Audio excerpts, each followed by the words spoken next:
Königsberg bridge problem is a very famous problem in graph theory, from where the concept of graph theory originated from. There was a place called Königsberg in Russia, and now this place is called Kaliningrad. In this place, there was a river called Pregal, and in the Pregal river, there were two islands, and in the two bank side, there was a city. Now, these two islands and the two bank, they were connected by 7 bridges.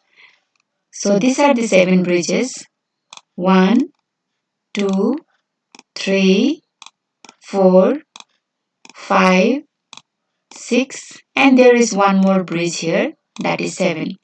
So these 7 bridges had connected these islands and the banks. Now the mayor of this place wanted to find a path from where, if a person starts from one place, can go via all the bridges exactly once and come back to the same location. Now he tried many possible combination for this. That is, let us say, if I am currently in one position and I want to traverse all the bridges exactly once and come back to the same location. So the mayor of this place tried all possible combination but could not find any solution. In every solution that he got, he had to travel at least one bridge more than once. Now, to find the solution to this, he gave this problem to famous mathematician Leonhard Euler.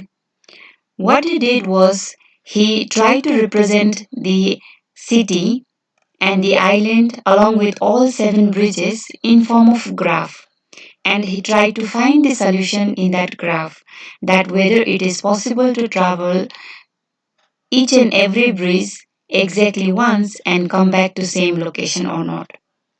So here are the 7 bridges, and the 7 bridges which is connecting island with the land with the banks were represented in form of graph, wherein the land portion was represented as vertex and the bridges was represented as edges. So here, so this is one land portion which was represented as one vertex. This is another bank land portion represented as next vertex. This island was represented as next vertex and the other island was represented as another vertex. So with this one, he made 4 vertex of that area, and all these 4 vertex were connected by using the 7 bridges. Now he made each bridge as an edge. So this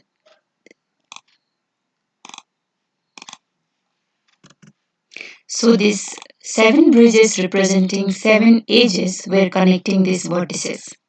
So the vertices were connected in this form. So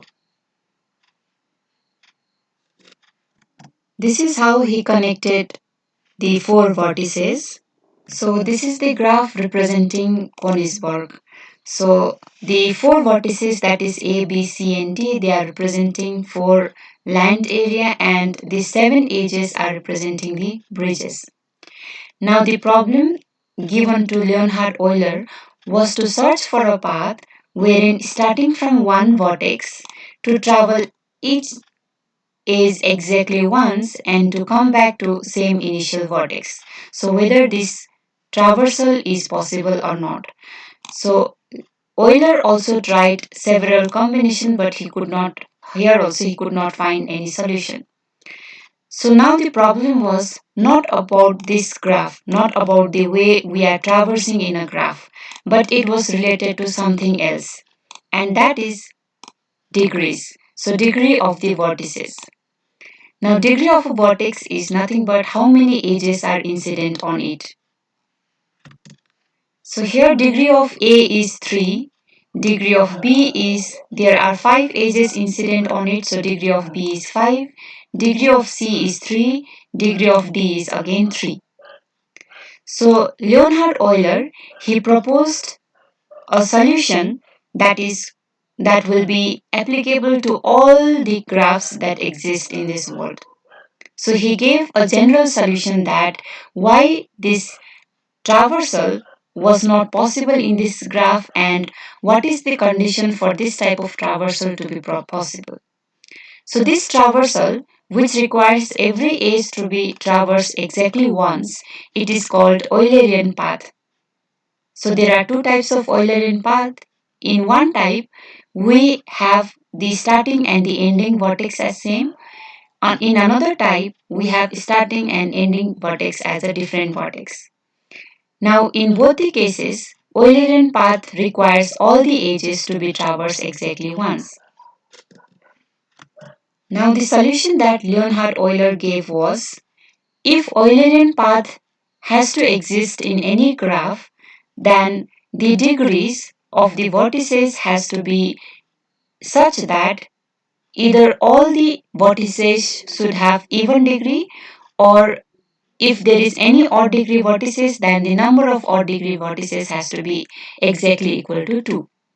That means in a graph, if we want to traverse every edge exactly once, then the requirement is either the degree of the number of vertices with odd degree is equal to 2 or it is 0. That means all the vertices are having even degree.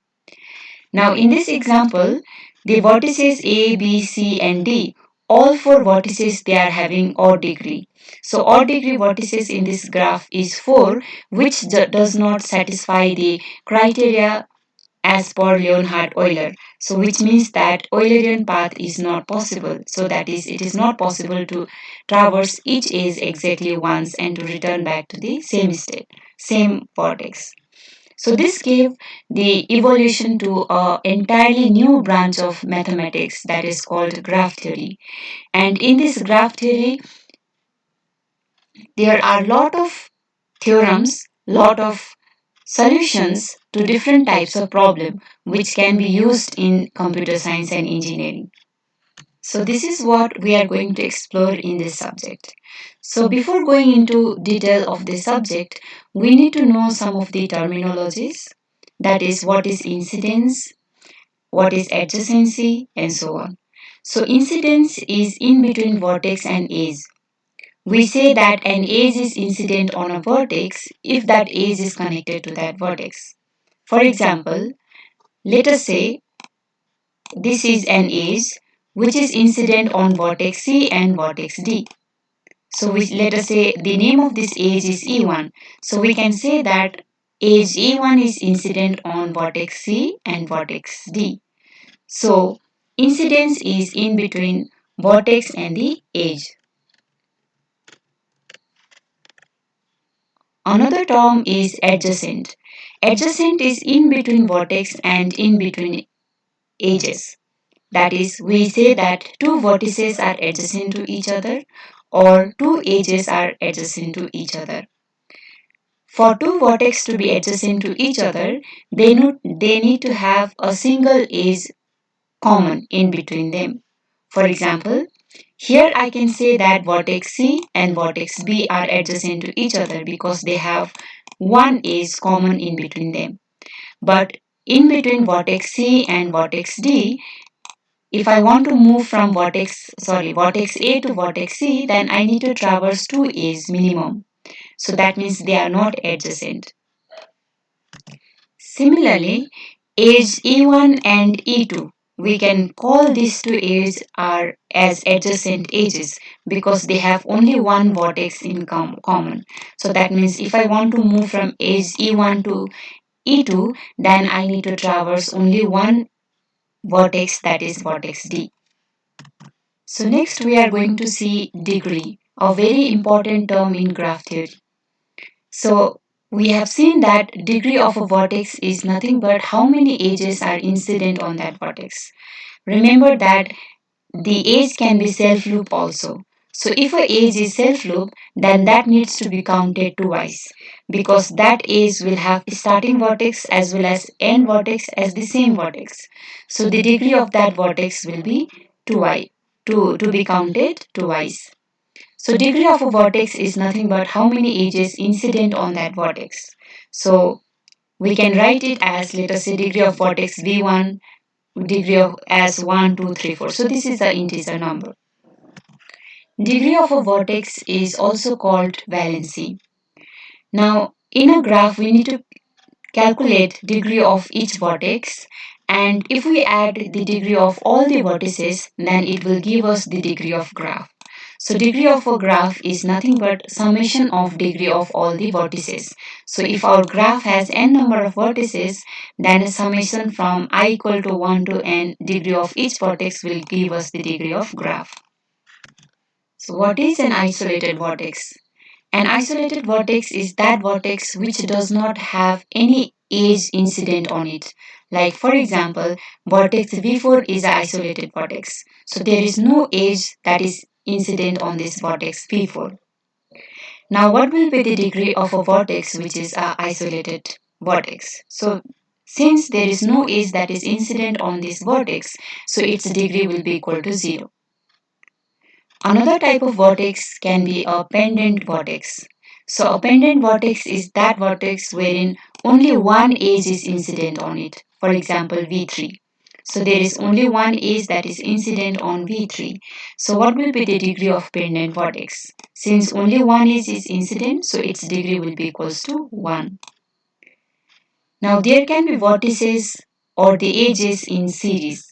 So vertex in series means there are two edges that is incident on it. For example, V1 is a vertex in series. Whereas V6 is not a vertex in series because there are three edges that is incident on it. Moving ahead, a graph can be regular graph also. So how to identify whether a graph is regular graph or not? In that, a regular graph is that graph in which all the vertices will have equal degree. So that is in this graph, this vertex degree is 3, the other vertex degree is also 3, the next vertex degree is also 3, and the last vertex degree is also 3. So here we can see all the vertices are having equal degree. So this kind of graph is called a regular graph. Now what is a null graph? So null graph is that graph wherein all the vertices are isolated vertex. So that means there is no edge in this vertex, which means the degree of all the vertices will be equals to 0. Then we say that the graph is a null graph. So here the null graph is possible. We can have a graph without any edge. Remember, we can have a graph without any edge, that is called null graph. But remember that we cannot have any graph possible without the vertex, without any vertex. So a graph needs to have at least one vertex, but it may not have any edges. That is acceptable. So next we are going to see a theorem which says that the number of vertices of odd degree in a graph is always even. So that means in any graph, if you have odd degree vertices, then the total number of odd degree vertices will always be even. That is, either it will be 0 or 2 or 4, 6, 8 in terms of multiple of 2. So how to prove this theorem? So let us take this graph, the previous graph. Okay, let us not consider this isolated vertex for now, just for simplicity. Now, these are the degree of the different vertex. So degree of this vertex V2 is 5, degree of vertex V1 is 2, for V6 it is 3, for V5 it is 3, and for V3 it is 1. Now if we add degree of all the vertices, that is if we add 2 plus 5 plus 3 plus 3 plus 1, the result will be the degree of graph. And there is one more theorem which says that degree of a graph is always equals to twice the number of edges. So see here, there are two ways of determining degree of graph. Either you determine the degree of all the vertices and add those degrees, that will give you the degree of the graph, or you find how many edges are there in your graph and you multiply that number of edges by 2. That will also give you the degree of graph. Because why the degree of a graph is equals to twice the number of edges is because one edge contributes to degree 2. So one end of the edge is contributing for degree of that vertex and the other end of that edge will be contributing for degree of its next vertex. So this edge is contributing degree 2, one for degree of vertex V1 and another one for degree of vertex V6. So that is why how many edges are there in the graph, double of if you multiply that by 2, that will give us the degree of graph. Now we know that the degree of a graph is nothing but twice the number of edges. Now that degree of graph is also equals to if you add the degree of all the vertices. Now the problem is to find out how many vertices with odd degree a graph will have. So for that, let us write it separately. All the vertices having even degree in one side and all the vertices having odd degree in the other side. So this is what has been done in the proof of this graph. So let us write the degree of a graph as summation of all the even degree vertices plus all the odd degree vertices, because the degree of a vertex is a number, which means it can be either even or odd.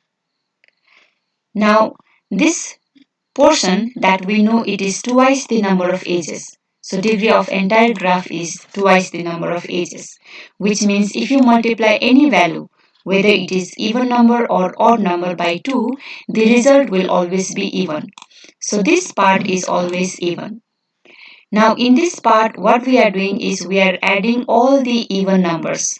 So that is we are adding all the even degree. So if we add all even number, the result will always be even as per the basic fundamental of mathematics. Let's say if I add 2 with 4, the result will be 6, which is again even. So the basic fundamental of mathematics is that if we add all the even number, the result will always be even. Now which means that what will be this portion? That is, this portion is even, this is also even. Now if with what type of number, if you add with a even number, the result you will be getting a even number.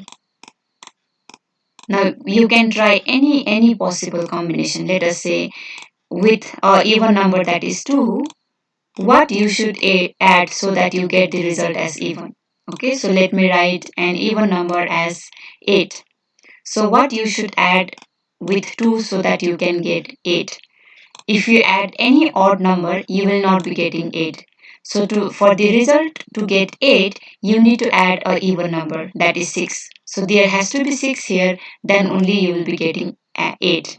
So that is, again there is a basic mathematical fundamental which says that if you want to get the result as even number by adding a even number with another number, then that other number should also be even, which means that the second part should also be even.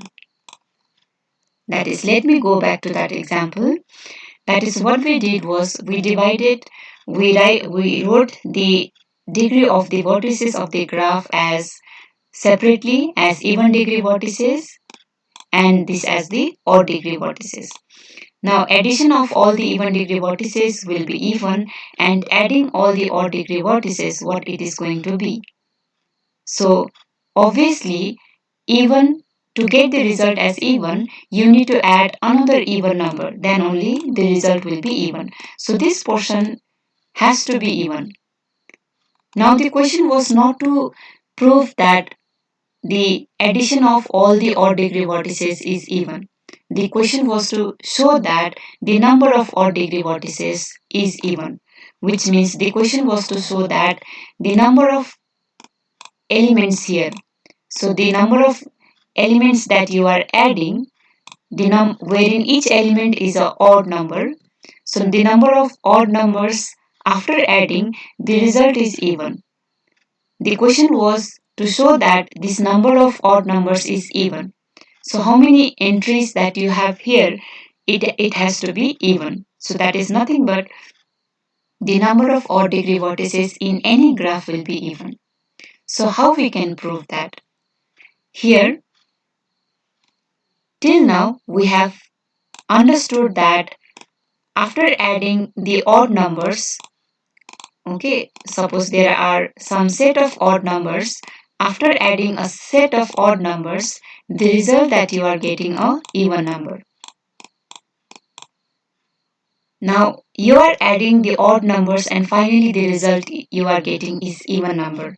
Again, there is a basic mathematical rule which says that if you are adding only odd number and if you want to get the result as even number, then the number of that odd number has to be even. Which means, let us say, if I have an odd number as 5, another odd number as, let us say, 3, and if I add one more odd number, any other odd number, then the number of odd number that I'm adding, since it is odd, there are 3 odd number that I'm adding, which is a number is odd, then the result that I'll be getting will be odd. If I want to get the result as, that is this result is nothing but 9, which is odd. Now if I want to get the result even after adding only odd number, then the number of that odd number has to be even, which means that, let us say, if I add 5 with 3, so 2 times I am adding, the number of times that I am adding is 2. So 5 plus 3, which is equals to 8, which is an even number. So again, as per the basic mathematical rule, here if this entire solution, since it is even, so if this result has to be even, then the number of entries here has to be, so you can see here that the number of entries here has to be even. Now if the number of entry here is even, wherein each entry is nothing but the degree of odd degree vertices, this means that this graph, or in any graph, the number of odd degree vertices has to be even,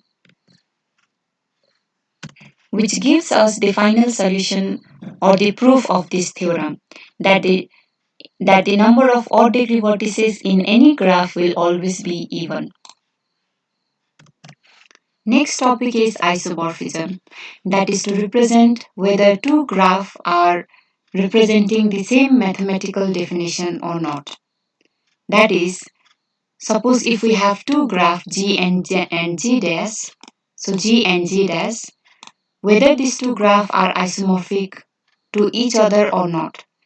For that, we need to check whether there is one-to-one correspondence between their vertices and edges. So there has to be one-to-one corresponding between their vertices as well as between their edges, and whether all the edges are preserving the incidence relationship or not. That means a two graph, even if their graphical representation is different, but if you represent those two graphs, or if you write those two graphs mathematically in terms of sets, then you will be getting the same mathematical representation. That is two graph. In that case, we say that two graph are equivalent or two graph are isomorphic. Now in this example, let us say this is graph G and this is graph G dash. Now to check whether these two graphs are isomorphic or not, we need to do three things. That is, check one-to-one correspondence between the vertices. Second, check one-to-one correspondence between their edges. And third, check whether all the edges are preserving incidence relationship or not. Okay. So for that, let us count how many vertices G has and how many vertices G dash has. So G has vertices A, B, C, D and E. G dash has vertices V1, V2, V3, V4 and V5. So which means both the graph is having 5 vertices. Now let us try to map their vertices. One-to-one correspondence. So one-to-one correspondence you will be able to identify by using the degree of the vertex and degree of its adjacent vertices. So let us say the vertex A is having degree 3. So let's see whether it can be mapped with vertex 1 or not, which is also having degree 3. Now its adjacent vertex, that is B and D, they are having degree 2 and 3 respectively. So here also check whether V1 is having their adjacent vertices satisfying degree or not. So V1 has the adjacent vertex V2 degree 2 and V4 degree 3, so they are satisfying the condition. So you just have to try to figure out the graph and try to analyze whether you can consider both the graph as equivalent graph or isomorphic graph or not. So let us try to find out. Now if I map A with B1, okay, because they are having same degree, so fine. Now let us try to find the corresponding vertex of B. Now with that, what will be the corresponding vertex for B? B is adjacent to A. So similarly, the other vertex, the corresponding vertex in G dash has to be adjacent to V1. Okay, so let us say that the corresponding vertex of B is V2. So let us map B with V2. Now similarly, let us find the corresponding vertex of C. Now C, okay, is adjacent to both A and B. So which means in G dash, the new vertex that you will find has to be adjacent to both V1 as well as V2. So here in this graph you can see it is V3 whose degree is 3 and adjacent to V1 and V2 both. So let us say that V3 is having one-to-one correspondence with C. Similarly for vertex D. So vertex D, its degree is 3 and which is adjacent to A and C. You find a vertex in graph G dash which is adjacent to the corresponding vertices of A and C, that is which is adjacent to V1 and V3. So vertex with degree 3 adjacent to V1 and V3 is V4. So let us say that for vertex D, its corresponding vertex is V4. Similarly, you are left with only one vertex, that is pendant vertex. So obviously, it has to be mapped with vertex V5. So E map with vertex V5. So you found the corresponding or the one-to-one correspondence between the vertices. Now let us find one-to-one correspondence between the edges. Now, how you will be able to identify one-to-one correspondence between the edges is by their end vertices. So that is, if there is an edge between A and B, that has to be mapped with the edge that is there between V1 and V2. Okay, as per the one-to-one correspondence of the vertices. So the various edges that is there in this graph, in graph G, are 1, 2, 3, 4, 5 and 6. In graph G dash, it is E1, E2, E3, E4, E5 and E6. Okay. So you can start from any vertex, any edge, sorry. So let us start from edge 1. So edge 1, that is this one, will have corresponding edge as E1 only because this is a pendant edge. So that let us say that is mapped with E1. Now similarly another edge, that is E2. Just check what are the end vertices of E2. The end vertices of E2 are A and D. So between now A and D, its corresponding vertices are V1 and V3. So that is between V1 and V3, which vertex is there? So between V1 and V3, okay. Okay, so this was a mistake, that is, it is not V3, it is V4.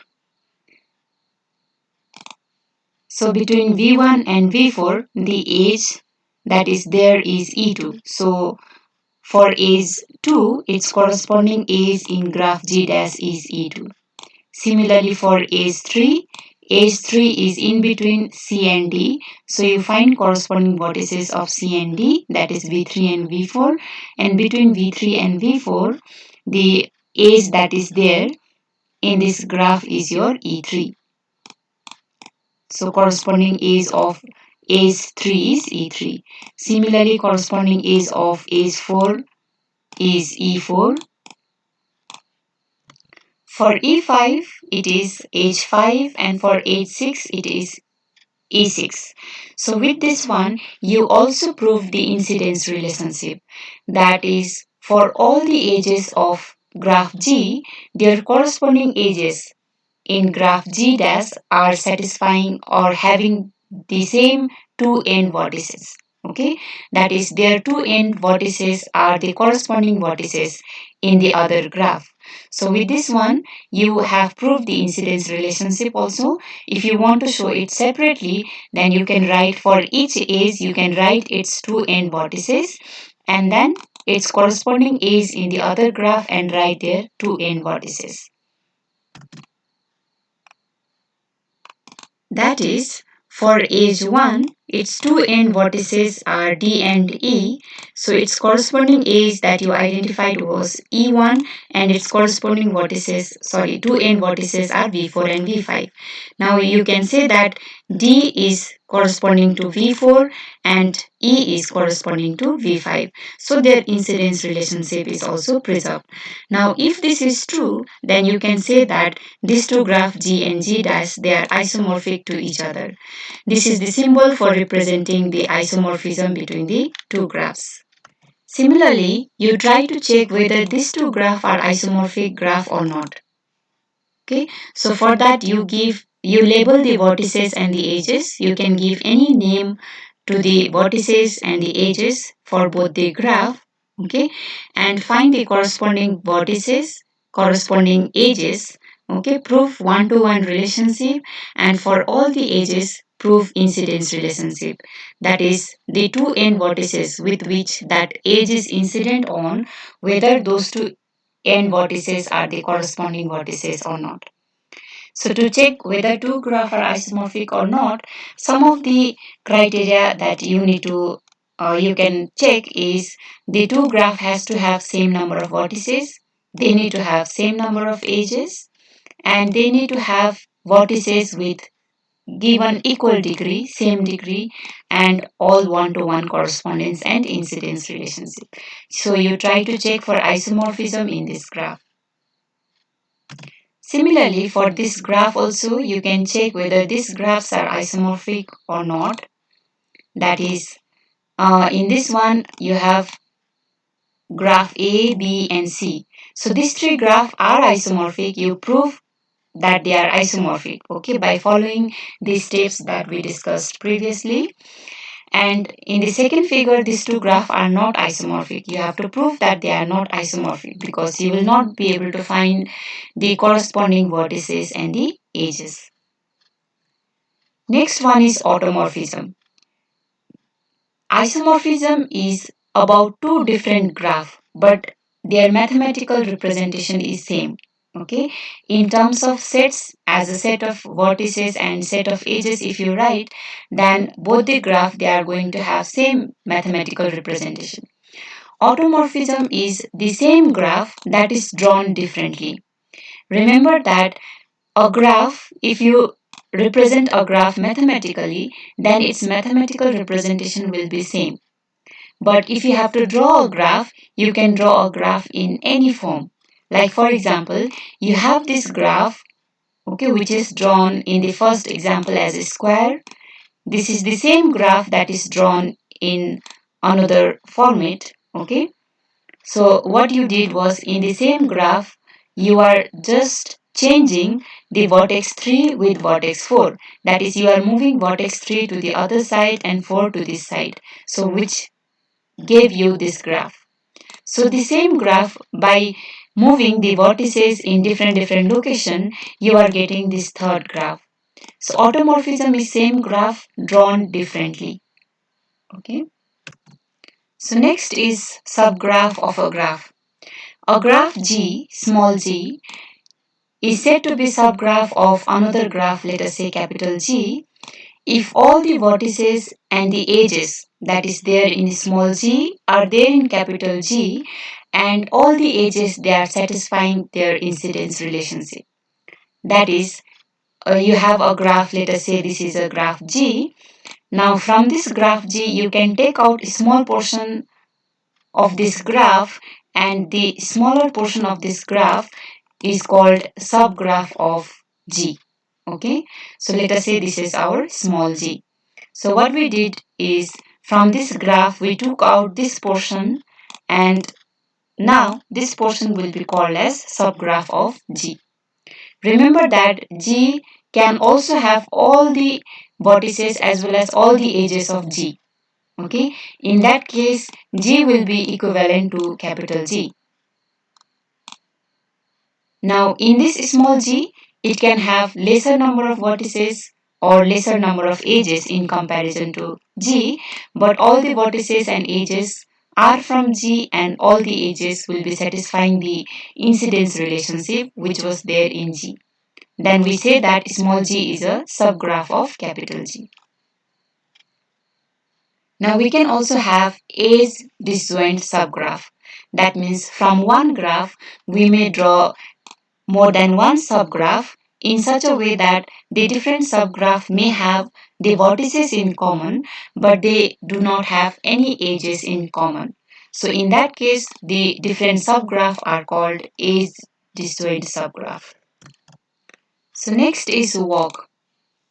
So a walk is an alternating sequence of vertices and edges which has to start from a vertex and it has to end in a vertex. Walk is nothing but in a graph, starting from a vertex, I can move or I can walk in that graph. That is, let us say, starting from this vertex, I am going via this edge to another vertex, then I am again following this edge, going to another vertex, then this edge to the third vertex, and so on. So, this is called walk. So, walk means the alternating sequence of vertices and edges in a graph.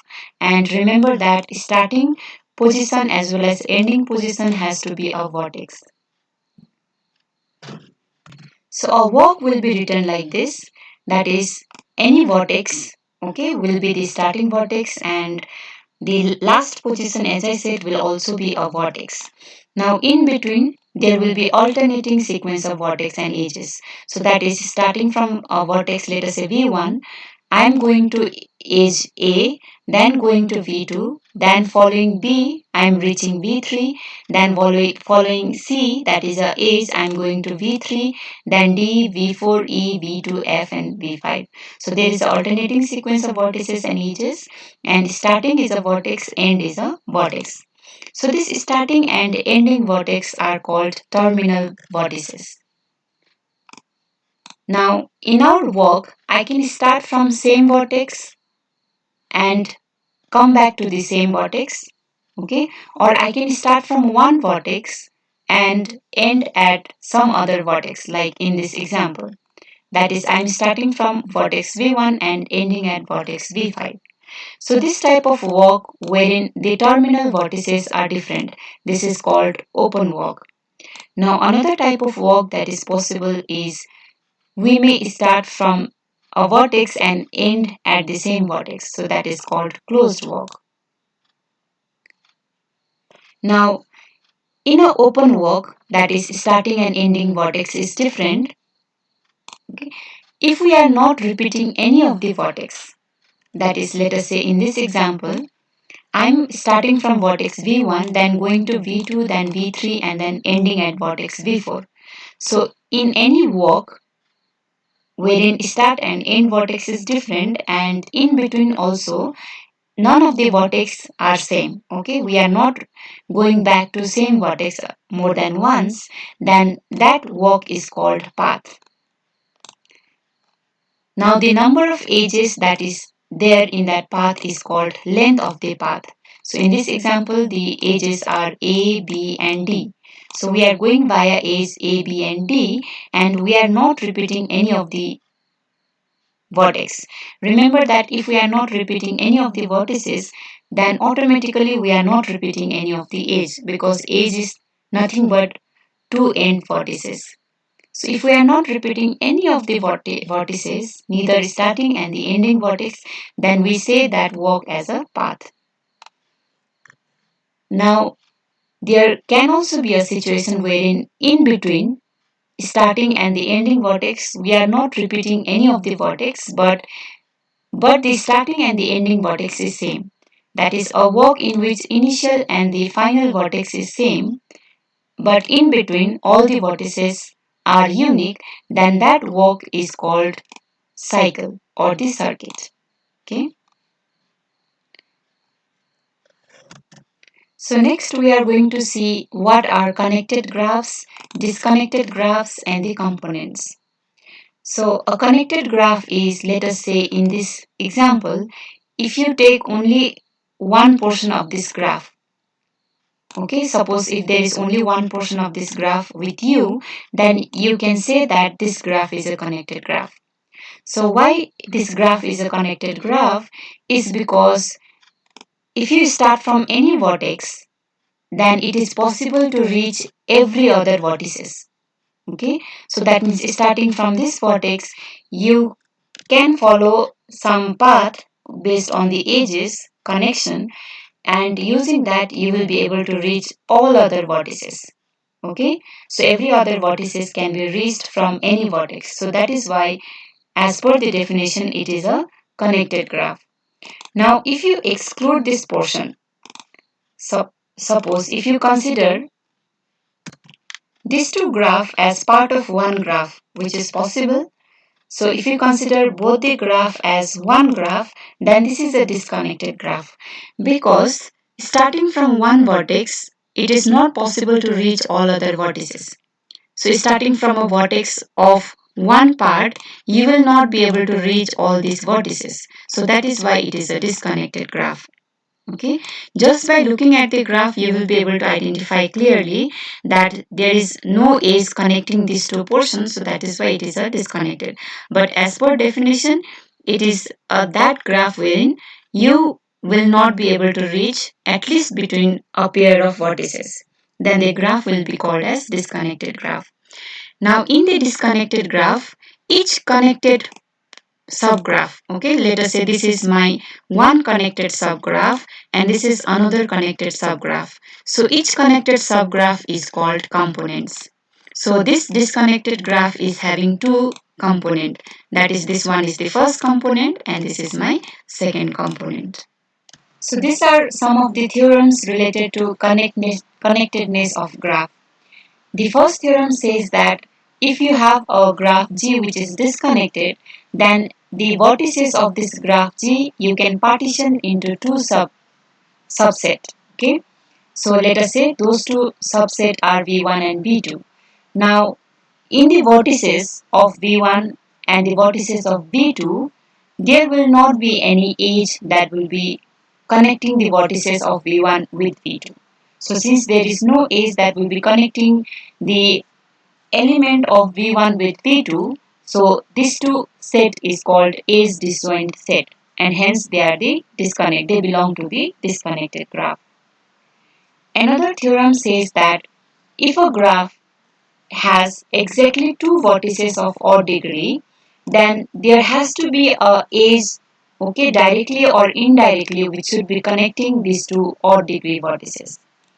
The third theorem says that in a simple graph, if the graph does not have any parallel edge and a self loop, and the graph is having n number of vertices and k number of component, remember that it is the connected subgraph of a disconnected graph.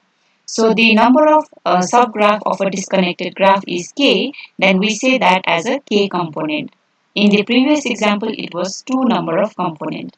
So if a graph is having n vertices and k component, then the graph will have at most n minus k into n minus k plus 1 divided by 2 number of edges. Next we are going to see what is Euler graph. So Euler graph, this we have discussed in the previous slide also. Euler graph is that graph wherein Eulerian path is possible or Euler line is possible, which means that in any graph, if it is possible to traverse every edge exactly once, then the graph is called Euler graph. So this is because the fundamental concept was given by Leonhard Euler. So all the graph wherein this traversal is possible, that graph is called Euler graph. So in that Euler graph, starting from a vertex, it is possible to traverse all the edges exactly once and to return back to the same vertex. Now for that, the degree of all the vertices has to be even. Now if I want to start from one vertex and end in some other vertex, okay, then the the requirement is there has to be exactly two vertices of odd degree. So to summarize everything, a walk can be open walk or closed walk. So open walk means two end vertices or the terminal vertices are different. Closed walk means you have the same terminal vertices. Now this both open work or close work, they may not have any repeating vertices or they may not have any repeating edges. Remember that if you are not repeating any vertex, then automatically you are not repeating the edges. So you may impose one more constraint that the work, whether it is open or closed work, should not have any repeating vertices or it should not have any repeating edges. So with this one, the work wherein the constraints are imposed can be of four types. Okay, so if your work is an open work and wherein you are not repeating any of the vertices and hence the edges, then that is called path, or more specifically that we will see later on, that is called Hamiltonian path. Now, if your work is not repeating any of the vertices and it is having same starting and the ending vertex, that is you have same start and the ending vertex, other than these two no other vertices are same, then it is called cycle, or more specifically it is called Hamiltonian cycle.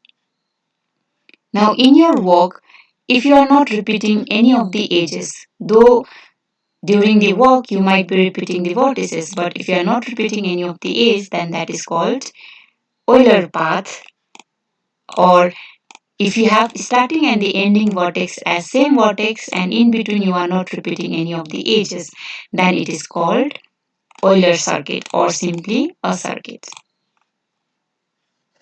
So we may also have a graph wherein let us say Euler circuit is possible but Hamiltonian cycle may not be possible. That is, it may be possible to traverse each edge exactly once. Okay, it may be possible to have a walk without repeating any of the edges, but it may not be possible to have a walk without repeating any of the vertices. For example, let us say in this graph B, it is possible to start from a vertex and traverse every edges exactly once. Okay, it is possible, but it is not possible to traverse all the vertices exactly once and to come back to the same vertex. Similarly for this graph also. Let us say I want to start, you start from any vertex, okay, whichever vertex you want, it will not be possible for you to traverse all the vertices exactly once, though traversing all the edges exactly once is possible. So based on this Eulerian circuit, we have a very famous problem in graph theory that is called Chinese postman problem. And in this problem, for a given graph, you need to, if you have determined the Eulerian circuit, then you will be able to find the shortest path possible. That is, to traverse all the edges of this graph in such a way that the total weight of the traversal or the total length of the traversal is minimum or the shortest. So next we are going to see various operations that can be performed in graph. So since graph is mathematically represented in form of sets, so whatever operations can be performed in the sets, we will be able to perform those operations in graph also. That is, the basic set operations are union, intersection, and ring sum. So all three operations can also be performed in graph. So what is the union operation of two graph? So let us say you are given with two graphs G1 and G2. If you perform union of G1 and G2, that is, if you do this G1 union G2 and try to generate the third graph, that is G3, then it is nothing but you are performing the union operation between their vertices and union operation between their edges. That is, union means you will be taking all the vertices of first graph as well as all the vertices of second graph, but the common vertices you will be taking only once. So similarly, you will be taking all the edges of first graph along with all the edges of second graph, but you will not be taking any common edge. That is, let us say you have a graph G1 and graph G2 and you want to find the third graph by performing union operation between G1 and G2. Now in this one, take all the vertices of G1 and all the vertices of G2. If there are any common vertex, then you keep only one. So how will you identify the common vertices? That is by the name. Okay, so name of the vertex or the edges, with this one you'll be able to identify it. So in G1, so you directly copy entire G1. Okay, so all the vertices along with all the edges you are copying it. So that goes like this. So this is your G1. Okay. Now once you have copied your G1 in the resultant graph, now you copy the elements from G2. So while copying, remember duplicate things you need to take only once. So in this one, so what are the non-duplicate vertices and the edges? So these are the portion which is not duplicate. So you take all this thing in the resultant graph, that is this one, and there is one more edge, that is G, which is which was not here. So in this graph there was B, in this graph there is G. So you need to keep both the, because as per name these two edges are different. So you need to keep both the edges, and remaining edge, that is AC, and the vertices, that is V1, V2, V3, they are common. So you need to keep those only once. So what you are doing is that in the union operation, you are copying all the vertices and all the edges, and if there are duplicates, then you are keeping only ones. But if there are not a duplicate things, that is B and G, these edges, they are not the duplicate one, so you are keeping both the edges. Now the second operation that you can perform is intersection. So intersection is common. In two sets, if you are performing the intersection of two sets, then you are only finding the common elements. So G1 intersection G2 is nothing but all the vertices and the edges that is common in both the graph G1 and G2. So similarly here in G1 and G2, what are the vertices that is common? Just find out. That is vertex V1 is common, so it is there in both the graph. V2 is also there in both the graph. Similarly, V3 is also there in both the graph. Now you check what are the edges that is there in both the graph. So edge A is also there in both the graph. C is also there in both the graph. Whereas B is not there in both the graph. So the final graph after performing G1 intersection G2 is going to be this one. The third operation that can be performed is ring sum.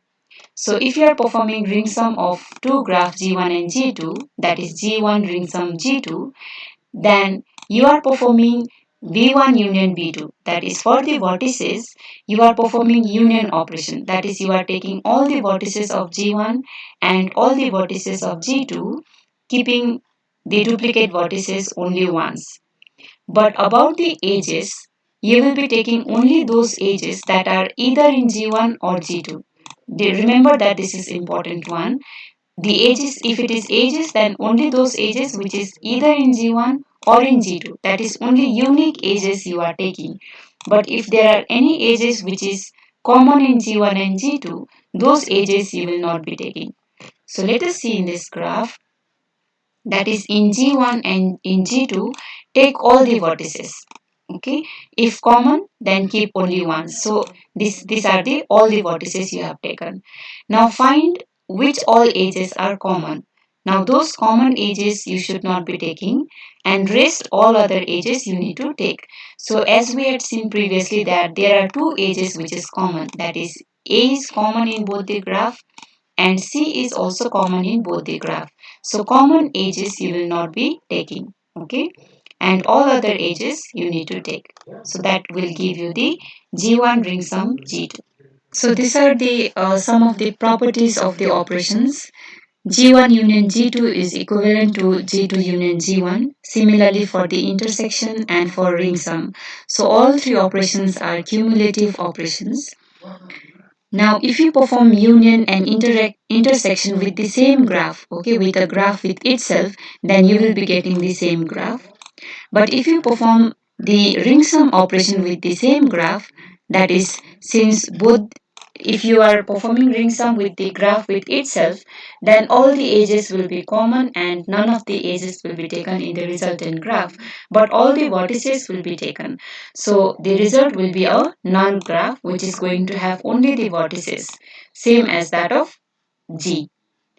Now, decomposition of a graph G is said to have been decomposed into two other graphs, G1 and G2, if G1 union G2 is the graph itself, but the intersection operation is a null graph. So that means there is no edge in common. But you have divided the entire graph in such a way that half of the edge belongs to one graph and half of the other edges belongs to another graph, wherein two subgraph may have the common vertices, but they do not have any common edges. And both the graph, if you consider it in altogether, then both the graph in altogether is having all the vertices of the graph. So that is called decomposition of a graph. Now you may delete a vertex or a edge from a graph. So if you are deleting a vertex from a graph, then it is represented like this. Suppose if you have deleted vi from graph G, then it will be written as G minus vi. Now if you remove a edge from a graph, then it is written as G minus ej. That will also be equivalent to G ring sum with ej, because an edge is nothing but a subgraph. So if you are saying one edge, it means you are also taking two end vertices. So that is a subgraph if you perform ring sum with G, or whether it is just the deletion, it is the same thing. So let us say if this is a graph G, then this is a graph after deleting the vertex. Okay. So we are deleting which vertex? This middle vertex. So remember that whenever we delete a vertex, automatically all its edges will also be deleted. Okay, because edge is defined by two end vertex. So if one of the end vertex is not there, then that edge will not exist. So if you have deleted this vertex, then all these edges will be deleted. But if you delete an edge, it does not mean that the end vertex will also be deleted. So if you are deleting an edge, only that particular edge will be deleted. So in this example, you are deleting an edge ej. So when you are deleting this edge ej, only that edge is deleted and the two end vertices will remain as it is. So you need to remember that deleting a vertex means deleting all its incident edges, and deleting an edge is nothing but you are performing the operation ring sum operation with the graph. That is, deleting a edge will not be deleting the two end vertices. Next is Hamiltonian path and the circuits.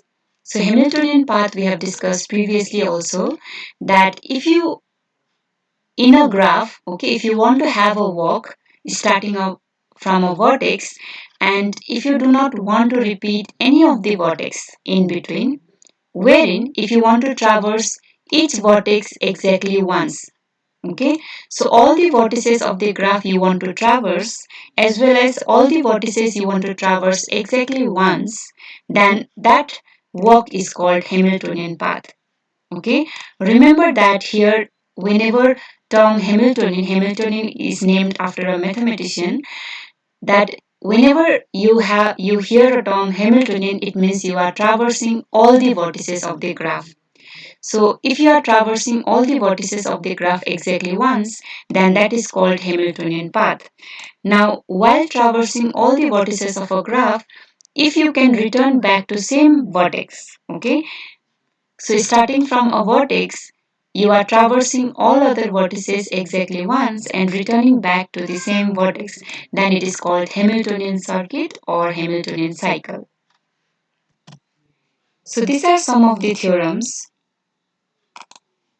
Direct theorem says that every graph wherein the number of vertices, if it is greater than or equal to 3, then minimum degree of that graph, okay, if it is greater than or equal to n by 2, then that graph will always have Hamiltonian cycle. So Hamiltonian cycle means starting from a vertex, traversing all other vertices exactly once, and to return back to the same starting vertex. Ori theorem considers some of the degrees of the pair of non-adjacent vertices. That is, If every such pair has sum that at least equals the total number of vertices in a graph, then the graph will be equals to Hamiltonian. So it has given a condition whether a graph will be Hamiltonian or not. So in this one, starting from a vertex, will it be possible to traverse all the vertices exactly once and return back to the same vertex? Yes, it is possible. It's because of this condition. Bondi and Chauvel theorem says that a graph G is Hamiltonian if and only if its closure is a Hamiltonian. Now, what is a closure graph? So, closure of a graph is, suppose you have a graph G with n vertices, then closure of this graph G, which will be written within a big bracket, will be constructed by adding edges that connect pair of non-adjacent vertices for which degree of u and degree of v is greater than or equal to n. Now, some of the terminologies that is there in graph theory is what is girth of the graph. So, girth of the graph means if your graph has cycle, okay, then find that minimum cycle. That means find that cycle within a graph which is having minimum number of edges. Now, the number of the edges that is there in the smallest cycle, that is called girth. So let us see, in this example, find a cycle which is having minimum number of edges. So let us exclude this self loop and find out. So this is a cycle which is having minimum number of edges, and how many edges we have here? 3 edges. So girth of this particular graph is 3. Next terminology is circumference of a graph. So to find the circumference of the graph, you need to find that cycle which has the maximum number of edges or the largest cycle. So in that largest cycle, how many edges are there or the length of that largest cycle is called circumference of the graph. Next is a complete graph. So a complete graph is that graph wherein all the vertices have direct edge. Okay, that means all the vertices are adjacent to each other. So let us see, if I have a graph with one vertex, then this, it's obviously a complete graph. Now if I have a graph with two vertex, then if there is an edge connecting those two vertex like this, then we say that this graph is a complete graph. So this is a complete graph with three vertices. This is a complete graph with four vertices. So similarly, this is a complete graph with five vertices. Okay, so a complete graph is that graph wherein between every pair of vertices you have the direct edge connecting those two vertices. So a complete graph, remember, is represented by using k. Okay, k is used to represent a complete graph and its subscript is used to represent the number of vertices. So let us say this complete graph is represented by k0. Sorry, this complete graph is represented by k1, a complete graph with number of vertices as 1. This complete graph is represented by k2. Okay, this complete graph is represented by k3. So a graph with 3 number of vertices and all 3 vertices are directly connected. This is a complete graph with 4 vertices. Similarly, this is a complete graph with 5 vertices. So obviously in a complete graph, every vertices will have to be connected to all other vertices. So which means that if there are n number of vertices, it must have direct edge with all other vertices, that is nothing but n minus 1 other vertices. So that means there will be n minus 1 edges that will be incident on that vertex. So that means the degree of every vertex will be equal to n minus 1. Now in this graph, how many edges will be required? So you will be requiring the edges to connect all the vertices. So it will be equal to n into n minus 1 by 2.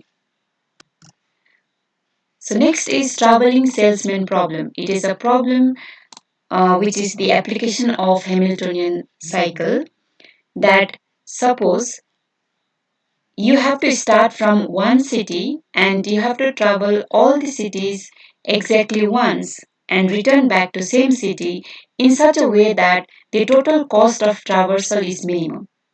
That is, when you are moving from one city to another city, there will be some distance. And as per the distance, you have to pay money. Okay. So there is a traveler who wants to travel to different cities in a minimum total cost or minimum distance as possible. So in that one, in a graph, okay, represent that entire place in form of graph and find the Hamiltonian cycle whose total cost is minimum. So total cost you will be calculating by calculating the distance between every pair of vertices. Okay, so starting from one vertex, traveling every vertex, that is, vertex here is nothing but the city, traveling every city exactly once and returning back to the same city in minimum cost, how it can be calculated is by determining the Hamiltonian circuit. So in a complete graph, the number of Hamiltonian circuit that is possible is n minus 1 factorial 2. So you can imagine that if the size of graph increases, okay, that is if the value of n or the number of vertices increases, then determining number of Hamiltonian circuit itself is in terms of factorial, okay, which is exponential time. So if the number of vertices increases, then for a digital computer also it is going to take exponential, which is a very huge amount of task that needs to be done to determine all these Hamiltonian circuit that is possible. So in computer science terminology, this traveling salesman problem is an NP complete problem. So that means to solve this problem it is going to take exponential time, okay, for larger value of n. So here n is nothing but the number of vertices. So this was for today's video. In the next class, we are going to start with another type of graph, that is trees. So thank you so much.